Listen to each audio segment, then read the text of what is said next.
ভারতীয় pace bowler Mohammad শামি, যিনি দীর্ঘ কয়েক বছর বাদে তিনি তার নিজের মেয়ের সঙ্গে দেখা করেছিলেন। কারণ আইনি জটিলতার জন্য তিনি দীর্ঘ কয়েক বছর নিজের মেয়ের সঙ্গে দেখা করতে পারছিলেন না। আর সেই সুযোগটা যখন শেষমেশ তিনি পেয়েছিলেন, সেই আবেগকে তিনি ধরে রাখতে পারছিলেন না। মেয়ে আয়রাকে জড়িয়ে ধরে তিনি সোশ্যাল মিডিয়ায় একটি ভিডিও পোস্ট করেছিলেন। আর সেই ভিডিও সোশ্যাল মিডিয়ায় আসতেই নিমিষের মধ্যে ভাইরাল হয়ে যায়। আর ভাইরাল হওয়ার সঙ্গে সঙ্গেই নিজের প্রাক্তন স্ত্রীর কাছেই মোহাম্মদ শামিকে কটাক্ষের শিকার হতে হয়। গত দুদিন আগে মোহাম্মদ শামি তার নিজের মেয়ে আয়রা, অর্থাৎ যার ডাকনাম বেবু, তাকে নিয়ে তিনি জড়িয়ে ধরে সোশ্যাল মিডিয়ায় একটা ভিডিও বার্তা পোস্ট করেছিলেন।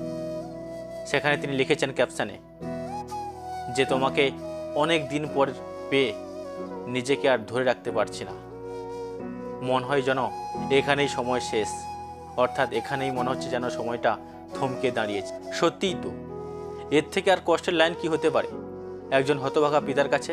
মোহাম্মদ শামি কখনো কি কল্পনা করতে পেরেছিল যে তাকে তার মেয়েকে ছাড়া থাকতে হবে? একজন পিতা জানে তার সন্তানকে ছেড়ে থাকাটা কতটা কষ্টকর এই পৃথিবীতে।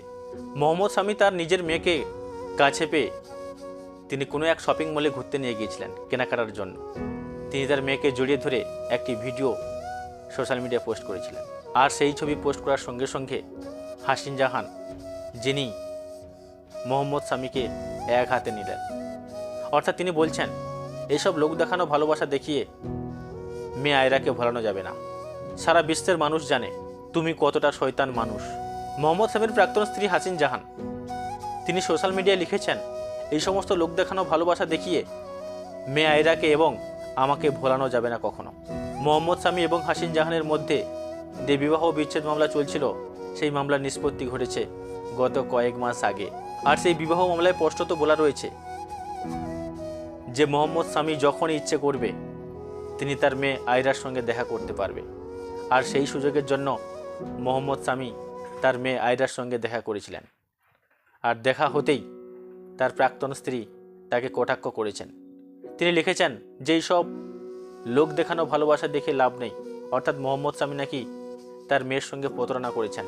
শুধু মায়ের সঙ্গে প্রতারণা করেনি, তার মেয়ের সঙ্গেও নাকি প্রতারণা করছেন এখনো পর্যন্ত।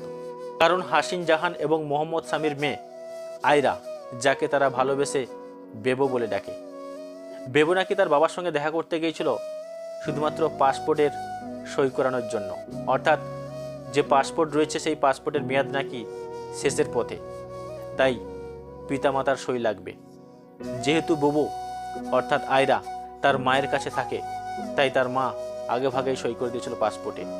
কিন্তু মোহাম্মদ শামি নাকি তার পাসপোর্ট বইতে তিনি সই করেননি। তার ফলে তিনি বলেছেন যে এই সমস্ত লোক দেখানো ভালোবাসা দেখিয়ে লাভ হবে না মোহাম্মদ শামি। তুমি যে কতটা নিচু এবং কতটা ছোট মানসিকতার মানুষ, সেটা সারা ভারতবর্ষ তথা সারা বিশ্বের মানুষ নাকি জানে। তিনি এই কথাই প্রমাণ করেছেন।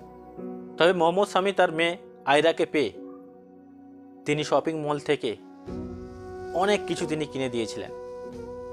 খেলনা গাড়ি থেকে শুরু করে অনেক দামি দামি পোশাক আশাক তার মেয়েকে তিনি শপিং করিয়ে দিয়েছিলেন। গত বছর অর্থাৎ 2023 সালে বিশ্বকাপ হারার পর মোহাম্মদ শামি এখনও পর্যন্ত ভারতীয় দলে জায়গা করে নিতে পারেনি।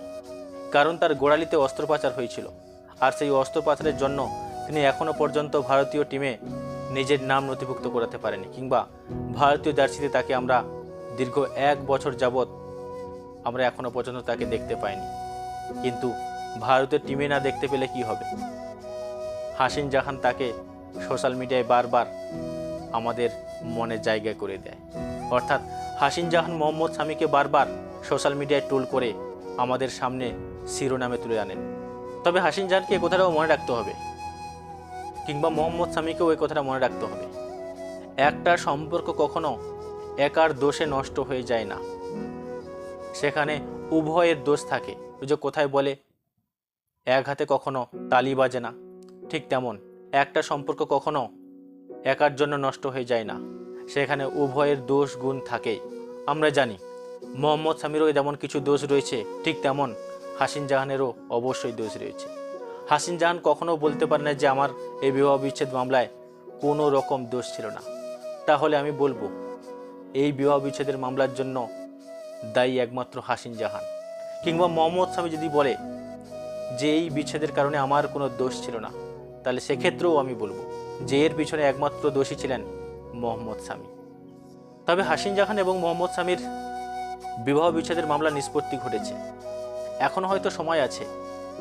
দুজনে যদি আবারও ফিরতে চায় কাছে, তাহলেও হয়তো ফিরতে পারে। কিন্তু এদের যে পর্যায়ে জিনিসটা চলে গেছে, সেখান থেকে আমার মনে হয় দুজনেই কখনো নিজেদের সম্পর্কে আবার ফিরতে পারবে না। আপনাদের কি মতামত অবশ্যই আপনারা জানাবেন।